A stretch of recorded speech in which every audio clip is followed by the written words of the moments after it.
What if everything you believed about women was a carefully crafted illusion? Think about it. How many times were you told that beauty is truth, that love is sacrifice, that emotions are proof of depth? And how many times did those same beliefs leave you confused, powerless, or chained to someone else's approval? And the truth is uncomfortable. Women and men both carry weapons in the battlefield of human nature. But the difference is this: most men remain blind to the game being played. They chase, they explain, they sacrifice. And in the end, they feel used, emptied, and forgotten. Arthur Schopenhauer spoke about this with brutal honesty nearly 200 years ago. He was not a Stoic philosopher, but his words sliced through illusions like a blade through silk. He called out the masks that society dares not touch: beauty as control, marriage as a trap, emotion as manipulation. And the world hated him for it. Why? Because he dared to say what others only whispered in shame.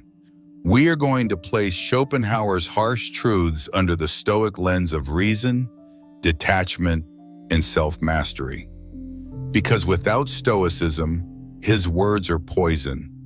With Stoicism, they become medicine. Bitter, yes, but the kind that heals a disease you didn't even know was killing you. So if you've ever felt trapped by desire, if you've ever lost yourself in someone's beauty, if you've ever begged for love that only made you weaker, stay with me. Because in the next half hour, we will walk through 5 forbidden doors. Behind each one lies a truth Schopenhauer exposed and a light the Stoics kept alive. The last one is the illusion no one wants to face, but every man must, because the freedom you've been searching for was never hers to give. It was always yours to reclaim. Truth 1: emotion versus logic. Arthur Schopenhauer didn't whisper. He cut straight to the point. He claimed that women were guided less by reason and more by emotion, and that this was not a matter of morality, but of design. To him, emotions were the tools women used to survive and to influence. He believed logic was secondary, but the ability to sway with tears, silence, or bursts of anger, that was their power. Look closely and you'll see it. A woman doesn't always argue with facts. She shifts the emotional temperature of the room. She cries, and suddenly the discussion is no longer about right or wrong, but about who feels more.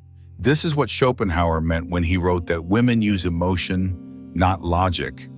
And yes, men do this too. This is about patterns, not blame. But here's the trap. It isn't the emotion itself that destroys men. It's the man who lets him be dragged inside it. You've likely felt this. One moment you're calm, trying to explain. The next you're shouting, defending, pleading. You thought you were arguing your point, but in truth you had already stepped into her frame. And once you're in, logic is no longer the referee, emotion is. Picture yourself standing in the middle of a storm. The wind rages, the rain cuts, the thunder shakes the air. You can scream back, but the storm won't hear you. Or you can stand still, endure, and let it pass. The Stoic chooses the second path. The Stoics never condemned emotion. Marcus Aurelius felt grief. Seneca lost children and wrote through tears. Epictetus reminded us, it's not what happens to you, but how you react that matters. Emotion is part of life. But slavery to emotion, letting another's mood dictate your own, is where freedom ends. History is filled with men undone by emotion, especially when it came to women.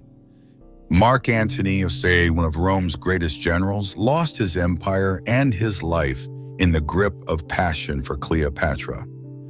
Even in our age, countless men with power and influence have watched their reputations collapse because they could not master desire, jealousy, or heartbreak.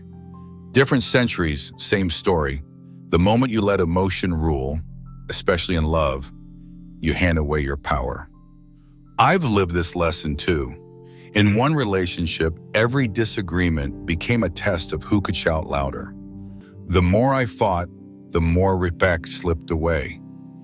It wasn't until I learned to hold silence, to let the emotion pass, that I saw the truth.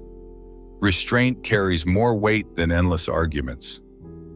And this is where clarity begins. Schopenhauer forced us to face the brutality of emotional games. Stoicism shows us how to step outside the frame, to remain unshaken when emotion demands reaction. So let me leave you with this. Women may use emotion more than logic, but your downfall begins only when you answer emotion with more emotion. Real strength is not in shouting louder, but in refusing to be moved from your ground. If this first truth already strikes a chord with you, drop a comment below. Let me know the last time you kept your calm when emotion tried to drag you in. It might inspire another man watching right now. Truth 2. Beauty as power. Schopenhauer believed beauty was never just a gift, it was a weapon. He claimed that women's beauty evolved less as decoration and more as strategy, a tool to attract, to bind, to control. His words cut deeply because they forced men to admit something uncomfortable. How often do we lose ourselves not in who a woman is, but in how she looks? Think of how many decisions are made in the heat of attraction. Men change their schedules, compromise their values, even abandon their ambitions, all for a face, a body, a smile. Schopenhauer argued that beauty is not innocent. It directs, it distracts, it blinds. Imagine a man walking through a desert. How many men have chased beauty the same way, believing it was salvation, only to discover it was illusion? The Stoics answered differently. Marcus Aurelius wrote, "How soon will time cover all things, and how many it has already covered?" Beauty fades. No matter how radiant today, tomorrow it withers. The Stoic does not deny beauty. He simply refuses to worship it. Character, purpose, peace, these are eternal. The wise man enjoys beauty without becoming enslaved by it. But here's the danger: when a man bows to beauty, he often trades his freedom without realizing it. Many men wake up years later asking themselves why they feel empty, why their dreams slipped away. They sacrifice the lasting for the temporary, the eternal for the fleeting. Beauty is not the enemy, delusion is. A woman's appearance can inspire, but if you confuse inspiration with truth, you step into tethers willingly. The Stoic doesn't run from beauty. He sees it, appreciates it, but never mistakes it for substance. In fact, when you stop worshiping beauty, you enjoy it more deeply. You can admire without fear of losing it because you know your soul doesn't depend on what fades. Seneca once wrote that the body is like a garment the soul wears for a short time. The Stoic trains himself to see beyond the surface, to value character over charm, depth over decoration. So the question is not whether beauty has power, it always has. The question is whether that power rules you or refines you. Do you abandon yourself in pursuit of what fades, or do you hold to what endures when appearances pass? Truth 3. Manipulation through need. Schopenhauer believed one of the most powerful strategies was not open force but hidden need. He wrote that women create a sense of scarcity, making men feel they must chase, plead, and prove their worth. It's not always malicious, he argued, it's survival. But the effect is the same. The man who believes he cannot live without her gives up the very strength that once defined him. Schopenhauer focused heavily on sexual need, seeing it as the root that kept men bound and chasing. And it's true, desire can cloud reason faster than almost anything else. But in reality, the trap is bigger than sex. Men are also vulnerable to the hunger for attention and for validation. One man sacrifices his time because he cannot resist her body. Another checks his phone 100 times, desperate for a reply. A third bends his values just to keep her approval. Different forms, same leash. The need itself is not evil. We all need intimacy, care, connection. The Stoics teach a radical counterpoint. You cannot be manipulated by what you do not need. Epictetus reminded his students that freedom begins the moment you stop begging for what lies outside your control. The Stoic man doesn't chase, he chooses. He doesn't explain or plead. He builds his values so strongly that whether someone stays or goes, his ground remains unshaken. I remember my Aunt Irina's son, my cousin, who was born into wealth and opportunity, but everything changed when he fell for a beautiful girl. At first, it seemed harmless. Soon it was clear she saw him less as a partner and more as a resource. He believed her presence to find his worth, and in that blindness, he surrendered the very freedom and strength that once made him who he was. He didn't lose money first. He lost boundaries. That's the real bankruptcy. Needing others is not wrong. Every human longs for connection, affection, and closeness. The real danger appears when that longing becomes a grip. If your peace rises and falls with someone else's approval, you've already placed the key to your freedom into their hands. Stoicism doesn't demand that you erase need, but that you arrange it rightly, to let reason stand above impulse, and to build a life where your joy is steady, not dependent on another's mood. And this is where your awareness becomes a weapon. If you recognize when need is shaping your choices, you can step back. You can decide instead of being decided for. Because the truth is simple. You don't lose power when someone withholds affection. You lose power when you forget that you are free to walk away. The man who chases is always tired. The man who waits is always anxious. But the man who chooses, calm, steady, clear, cannot be manipulated. Ask yourself, are you chasing because you want her or because you fear losing her? That single question can reveal whether you're in love or in chains. If this is opening your eyes, hit that like button. Not for me, but to remind yourself that you're building a new frame of strength. Truth 4. Marriage is trap. Schopenhauer called marriage a cage built with beautiful walls. To many, this sounds brutal. Yet look around. How many men enter marriage not with clear vision, but with desperation? Some marry out of loneliness, some out of lust, others because society whispers that their worth depends on it. And often, those are the very men who later feel trapped. When a man ties himself to a union built on need instead of reason, he wakes up not as a partner, but as a prisoner, working to sustain a life he never truly chose. This is why Schopenhauer attacked marriage with such ferocity, because he saw men surrendering their freedom not by force, but by willing consent. Imagine a bird who longed for shelter. It finds a gilded cage with food placed inside. Grateful, it enters. At first it feels safe, but one day it looks up and realizes the door is closed. The food was never free. Safety came with a price, its wings. But here is where Stoicism shifts the lens.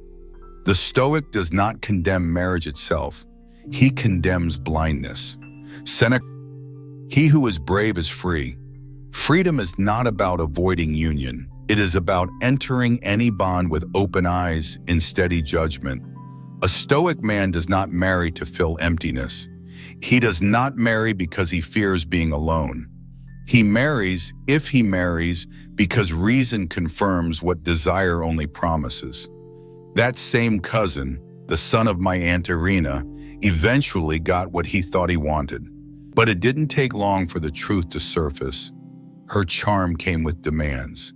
His wealth became the fuel of their union, and his voice grew smaller in his own house. The truth is, marriage is not the trap. Illusion is the fantasy that another person will save you, complete you, or guarantee your happiness. That is the real cage. The Stoic reminds himself, no woman, no union, no contract can give what only inner discipline creates. Love can be noble, marriage can be sacred, but only if it begins with strength, not weakness. These unions remind us that love is not weakness when it grows from clarity. It becomes not a cage, but a fortress. Freedom is not in avoiding commitment, nor in chasing it blindly. Freedom is in choosing with reason, in standing firm whether single or bound. A man who cannot be enslaved by his own illusions cannot be enslaved by anyone else. But there's one illusion even deeper than love, beauty, or marriage, and it's the one that silently controls them all. Truth 5, the final illusion, the fear of being alone. Schopenhauer once wrote that solitude is the fate of all superior minds, and most men spend their lives trying to escape it. But here's the brutal truth. The final illusion isn't marriage or desire or even love itself. It's the fear of being alone. That fear drives everything. It makes a man accept half love. It makes him explain himself to someone who has already stopped listening. It makes him call it connection when it's just dependence. He says he wants partnership, but deep down he just wants escape. Escape from silence, from reflection, from himself. But here's what the Stoics saw clearly. Solitude is not punishment. It is a prerequisite for self-mastery. A man who cannot stand alone will never stand strong beside anyone. Solitude is where noise dissolves and truth begins to speak. It's where you meet the parts of yourself that no crowd can applaud and no lover can fill. Seneca said, "He who is content with himself is never alone." So learn to be alone, not as withdrawal, but as alignment. Alone is not the absence of love. It's the presence of clarity.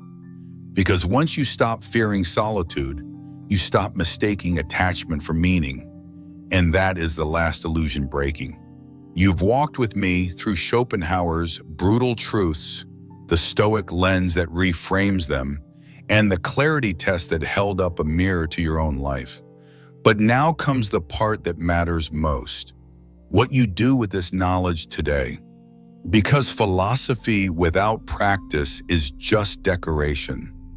Power begins when truth becomes action. 3 levers, pull them daily, watch your life change. The Stoics would tell us that control begins not with the world, but with the self. And for the modern man, 3 controls stand above all others: attention, emotion, and mission. Control 1, your attention.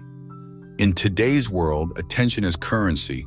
Social media, advertising, relationships, everyone is competing for your focus. Schopenhauer was right when he said spells thrive on where your eyes are fixed.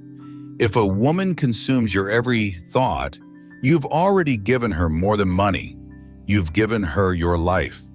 The Stoic man protects his focus like a king guards his gates. He decides where his gaze rests. He invests his attention in what builds him, not in what drains him. Control 2, your emotional response. Every time you chase, argue, plead, or over-explain, you surrender your power. What if instead of sending 10 texts, you sent none? What if instead of exploding when she pulled away, you breathed and stayed still? Karma doesn't need your help. Let silence do the talking. The man who holds his frame is not cold. He is unshakable. And that unshakable presence, it is far more attractive than any performance. Control 3, your mission. Here is the truth no one tells you. You were not born to be an accessory in someone else's drama. You were born to create, to build, to lead. If your entire identity bends around keeping one relationship alive, you will wither the moment it ends.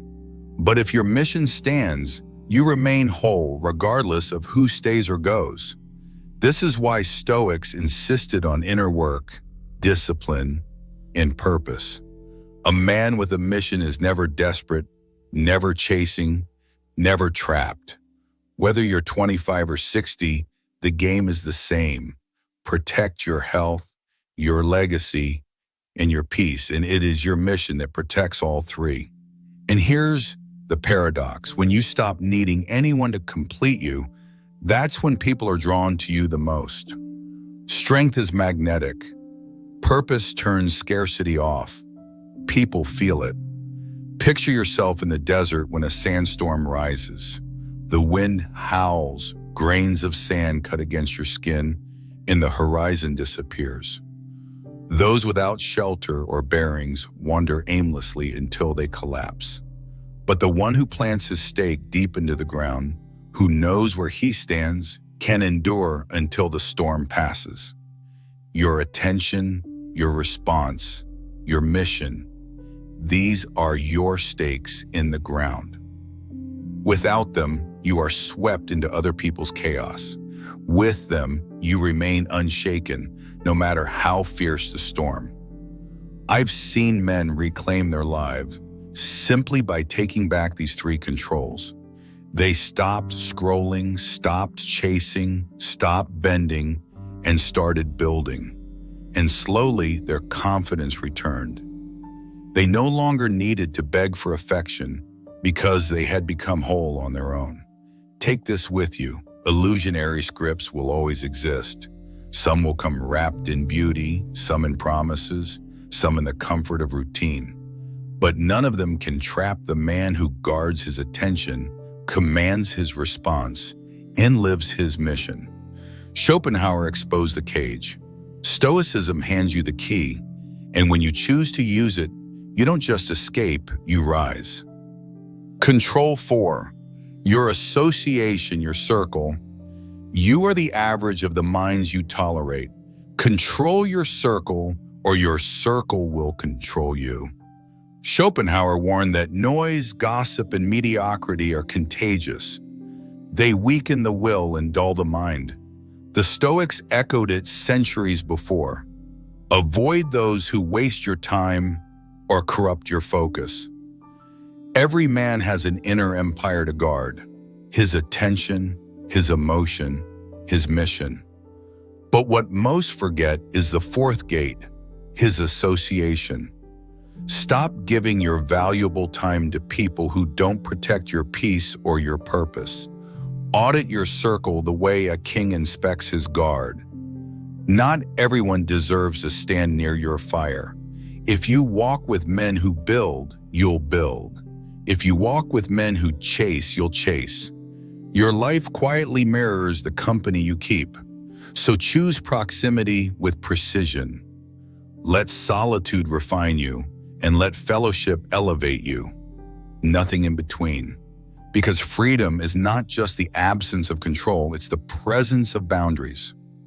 You've walked through shadows and light. You've heard Schopenhauer's harsh truths, and you've seen how Stoicism reshapes them into tools of freedom. Now ask yourself, what would change if you lived these truths? Imagine protecting your focus as carefully as your most valuable possession. Imagine refusing to be pulled into shouting matches, arguments, or silent punishments. Imagine living for your mission, not for approval. What kind of man would you be then? The delusions will not disappear. Beauty fades, emotions flare, promises tempt. The world will always offer gilded cage that look like gifts. But here's the secret. No trap can hold the man who sees it clearly. Freedom isn't about running from love. It's about running from false charm. Love can be noble, marriage can be sacred, but only if it begins with strength, not desperation. So remember this, the man who conquers himself cannot be conquered. Once you guard your attention, master your response, Live your mission and choose your circle. You are free. Because a man who conquers himself, protects his peace, and walks with clarity cannot be conquered by illusion again. Share this with a brother who needs to hear it, because freedom spreads fastest when it's spoken out loud. And if this stirred something in you, share your clarity below. Subscribe if you want more than noise. If you want tools to cut through mirage and reclaim your ground. The squalls will return, the illusions will knock again. But you've seen the cage and you've held the key. And once a man sees clearly, he can never again be mastered.